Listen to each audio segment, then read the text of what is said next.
I the a-hole for running away and making my parents look like bad people? So, about a year back, my family, me 17 female, my brother, mom and dad, got kicked out of our rental home. My parents struggled financially to support all of us and couldn't find an affordable house that suited our needs, so they came up with a genius solution. They basically started renting a 2-bedroom house and told me in no uncertain terms that I was to go find a family member to take me in. They kicked me out and left me on the front yard with basically nothing but a bag of clothes and my cat. They didn't even help me figure out a living situation. I ended up staying with my disabled aunt for a few weeks, but she couldn't financially support us both, so I had to figure something else out. I ended up venting about this online, and an older friend of mine, Ace, 24, privately reached out and offered to let me stay with him. Ace and I had been friends for a little while at this point, and I trusted him, so I said yes. He drove up to my aunt's place and stayed with us for a few weeks, and then we packed up my things and headed back to Ace's home.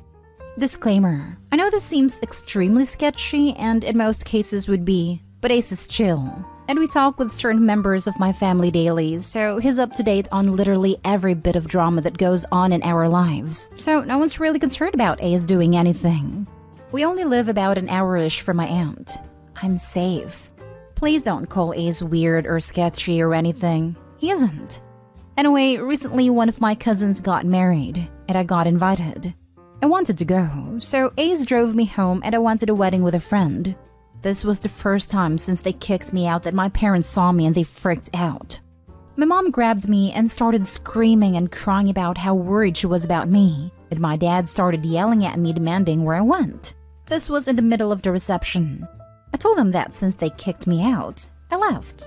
A lot of distant family heard this and got pissed off at my parents for kicking a minor out of the house, and others for them ruining cousin's wedding. In the chaos of people freaking out over my parents and trying to calm everyone down so the party could continue, I managed to sneak out and go back to Ace. We went home, and ever since I've been bombarded with calls from my parents, another family telling me to go back and stop hanging out with that pervert. I've been refusing and blocking numbers left and right. Also, my cousin forgave me for what happened at her wedding. She said she enjoyed the drama and having the attention off of her while her husband solely blamed my parents for what happened. I honestly think my parents don't actually care about me. If they did, then they would have contacted my school before now about me, or the cops. Or even my aunt who says that they never ever talked about me when they called her. Now for the top comments. Not the a-hole. By the way, your parents can't actually legally throw you out at 17. You could have gone to the cops, and your parents only looked like bad people here because they are. My mom kicked me out when I was 16. I walked to the police station. I was told, she can't kick you out, and I replied that she just did. It was met with another, she can't. I ended up leaving the station because they weren't going to actually do anything. Cops are useless. Yep, my friend's dad randomly started locking him out at 15. So he practically lived at my house. And you're right, the cops can't monitor that stuff and they won't. Not stay home. You did nothing wrong. And so long as you feel safe with Ace and he is helping you, I don't see a problem there. Your people who gave you life are just mad they are now known for not being parents. Not stay home. You didn't run away. They kicked you out. They made that scene because family was asking about you at the wedding and they didn't know how to answer. So when you showed up, they saw it as the perfect opportunity to turn it around onto you as running away to deflect from them kicking you out. They didn't expect you to tell the truth. Their little made-up story to save face didn't quite work out for them. Oh wow. And I was wondering, why did the parents start making a fuss of they're the guilty ones? How sordid of them. Not stay home. You didn't run away. You were abandoned. You were left to figure it out on your own, and their reaction was solely to deflect blame away from them. Rude and disrespectful not only to you, but to the bride and groom. You have no culpability in this situation. You could have gone to the police or CPS, and they could and should have been arrested. Please don't say you ran away. That makes it sound like you had a choice in this situation. You were abandoned and forced by them to find your own way as a minor. My heart breaks for you. When karma comes for them, please enjoy the show. Next story. Am I the a-hole for kicking my brother-in-law's wife out of my husband's wake? My brother-in-law, Andres, married to his longtime girlfriend, Bea, last year. The wedding was held 30 minutes from the city by boat. During the reception, my husband, Dante, collapsed. His brain aneurysm ruptured, and he never made it to the hospital. First day of my husband's wake, Andres and Bea came. Andres had been crying. I noticed how he looked like he hasn't had any sleep. Bea gave me her condolences and placed flowers beside my husband's casket. Andres was always there, only leaving to shower and change while Bea would visit every night. On the fourth night, while I was making myself coffee, Bea approached me and started telling me how terrible things had been. Dante dying on the most important day of her life. I told her how devastated I was. We have always been careful since the day we found out about Dante's aneurysm. He quit his job as a physics teacher at our local high school 3 years ago. We visit our GP regularly just to make sure that everything is going well. Bea cut me off and asked me, "So you mean you knew about the aneurysm?" I told her yes, and that he had been taking medication for it. She said Andres never told her about it. She continued saying it was reckless of us to dance and drink when we know about Dante's condition. He only had a glass of champagne. I asked her what she means, and she basically told me that had she known about my husband's illness, she never would have invited us to her wedding. She said we ruined her wedding. That after we left the island, the reception was cut short. Andres was so worried to even focus on his new wife. I told her to leave before I forget that she was ever my friend. She didn't listen and continued telling me how expensive her wedding was, and that by ruining it, I owe her half of the expenses. I shouted at her and told her to get over herself. My in-laws heard us and came to stop everything before it escalated. I told her to leave and never come back unless she apologized. My in-laws, who still didn't understand what's happened, told Andres to take Bea home. Both mother-in-law and father-in-law were upset with me for causing a scene in their son's wake. I didn't tell them what Bea said. They only found out after Andres told them. He and Bea had a fight, and they had moved their honeymoon, which was supposed to be a month after we buried my husband. To make the long story short, Bea didn't apologize. Until now, we still haven't spoken. I don't go to family dinners anymore, but I still have a good relationship with my in-laws. I do believe that I have all the right to be angry at Bea, but I also want to make my in-laws happy. They have been nothing but good to me, and unless Bea and I make up, there will always be tension in our family. So am I the a-hole for the way I reacted? Was kicking her out an overreaction? Not the a-hole. I'm not entirely sure why the in-laws keep inviting her to things after what she said, or why Andres even stayed married to her, but that's for them to worry about. You are under no obligation to go out of your way to socialize with someone who refuses to acknowledge their breathtaking insensitivity and self-centeredness. This, and this. Every word. I am flabbergasted. You went as far as commiserating with her on your own husband's wake. Because, yeah, it does suck to have this happen on one's own wedding. But this was already very, very mature of you. What you got after was just, wow. I especially loved the pettiness of asking for a refund. Yes, like it's okay for Bea to have these thoughts. Emphasis, thoughts. Because grief does weird things to people. And it was her wedding. But you know who you never freaking ever express those thoughts to?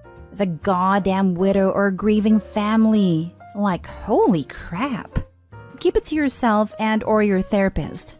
And then the part where she asked to be reimbursed. Holy chips. That was so far over the line she's been lost to the sunset. Not today, OP. Look, it's her wedding year and it was completely inconsiderate of OP to lose her husband during that year. Not a-hole. She basically said your husband died on purpose to ruin her wedding. That is beyond a-hole. It's cruel, insensitive and all that. For me, that would be lifelong no contact. This, my husband's best friend, was meant to be our best man and had been in the hospital for a while. But the morning of our wedding, he passed away. One of the groomsmen told me he'd passed, and I knew I was the only person who could break the news. My husband and I did a first look, and I remember thinking, how am I going to tell him that his best friend is gone? I was in my dress. We both had family from out of state, and the cake was there, the flowers, etc. I looked at the love of my life and told him his best friend was gone. Then I said, if you can't do this today, we won't. We'll figure it all out. I'm not going to stand by and watch you have to put on a brave face for the sake of a party when your heart is broken. My husband and I got married that day, at his insistence, and everyone told me later that his best friend wouldn't have had it any other way. We went to the memorial service on the last day of our honeymoon. If my brother-in-law had passed away at my reception, the absolute last thing on my mind would have been witching about a ruined party to his wife at his funeral. All I'd be able to do was sit next to her and provide my shoulder and remind her she's loved. Opie's not the a-hole, but dear God, I can't imagine what her in-laws are thinking. Next story is titled, Am I the a-hole for choosing my twin brother over my wife? I, 27 male, have a twin, Lucas, 27 male. We are very much alike in some things. He loves fitness and so do I. That's why I became a firefighter and is a gym manager. He has a motorcycle, Kawasaki Ninja 300 I'm pretty sure. He was on a closing shift and he got rear-ended by a crappy Ford. He broke his left leg and his collarbone and has a mild concussion. I broke down when I heard this, as he's my best friend. Forward 2 days after the crash, my wife is going to a wedding and I'm her +1. While we were getting ready to leave while she was doing her makeup, my brother texted me from the hospital and for me to please come to the hospital because he really needs comfort and is in pain and stuff. I told my wife about the situation and she yelled at me to not go there because he's a grown man that can suck the pain. I slammed the front door shut, leaving her with our baby and went on my motorcycle there. I didn't even think. All I could think about is how much of a witch she was then. I stayed with my brother overnight as I had work the next morning. Now, I have been getting texts from her family and friends saying I was an awful husband for not choosing your wife and choosing your brother. I blocked all of them. And now my wife is expecting me to apologize for something that she started and making me look after our baby as soon as I get from work. I told her I'm not apologizing until you are. I'm sorry, but he is blood related, my brother, and it hurts me to see him in that state. So, am I the a-hole? Now for the comments.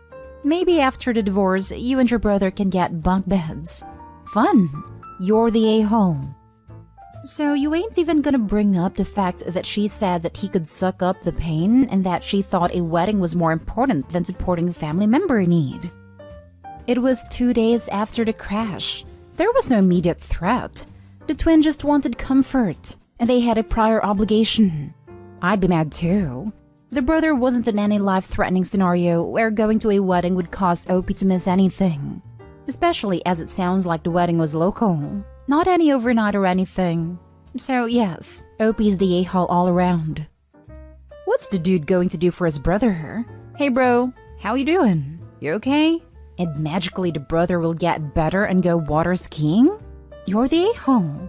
It sounds like you didn't want to go and this was a perfect excuse.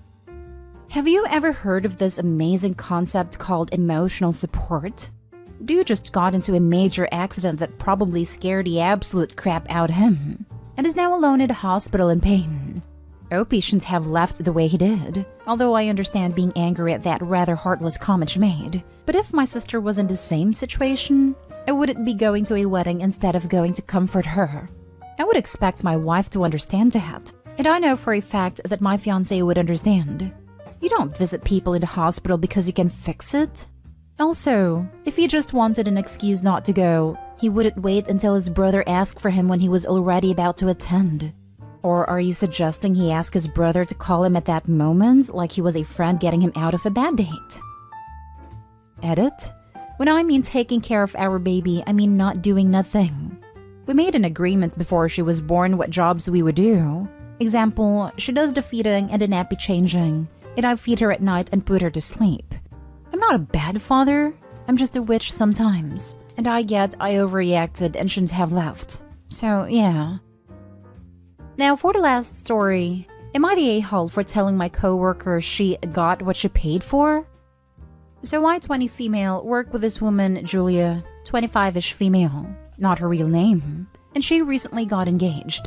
A group of us were talking in a break room, and Julia was complaining about how she wanted engagement photos, but professional photographers were too expensive.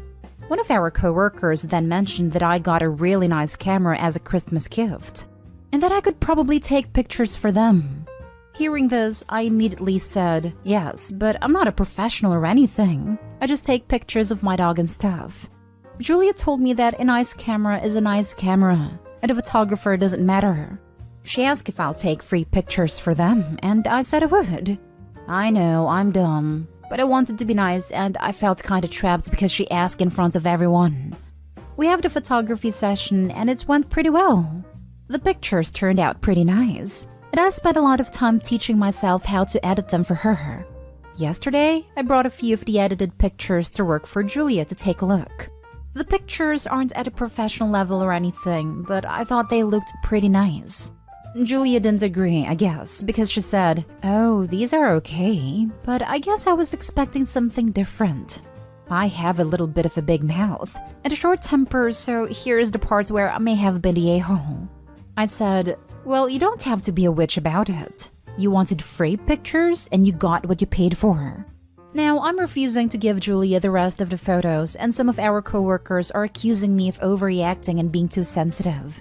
Am I overreacting? Am I the a-hole here? Not the a-hole. I'm a professional photographer, and honestly, I hear this all the time. Julia told me that a nice camera is a nice camera and a photographer doesn't matter. It makes me furiously angry every time I hear it. I spent years learning how to be a good photographer, and it has nothing to do with the camera. I can take better engagement pictures with my phone than a non-trained photographer can with an expensive DSLR. Julia's ignorant and selfish and wants professional quality for free. Also, as a professional, I will tell you that the client never gets all the pictures I take. I edit photos and I present the best of the best. So there's no reason you should give her all the pictures. Give her the ones you are proud to share with her and others and be done with it. And word of advice, people who put down a profession and want something for free are always going to be problems. Don't let yourself get sucked into this again. If I don't understand it, it must be easy. Seems to be quite a commonplace line of thought. Or, most of the technical skills required are subtle or hidden, so I can call it easy and demand it free. Not the a-hole. Julia sounds like she belongs in r/choosing beggars, although I think I'd give Julia the unedited photos, since you weren't charging her in the first place, and let that be your wedding gift. By the way, I work with a guy who started taking free photos for people and got really good at it, so now it's his side hustle. So if you're interested, don't give up. Not the a-hole, but you're not doing yourself any favors professionally. It will cause you more workplace drama if you continue to hold on to the photos. You agreed to do the photo shoot and are now withholding the photos. Regardless of the reason, some people will perceive you as unreliable and emotional because of this choice. Your coworker was wrong, but you chose to put yourself in the position of getting involved with her outside of the workplace. It would be best for your reputation to apologize for the way you worded your response. Explain that you were hurt because you tried your best and hand over the photos.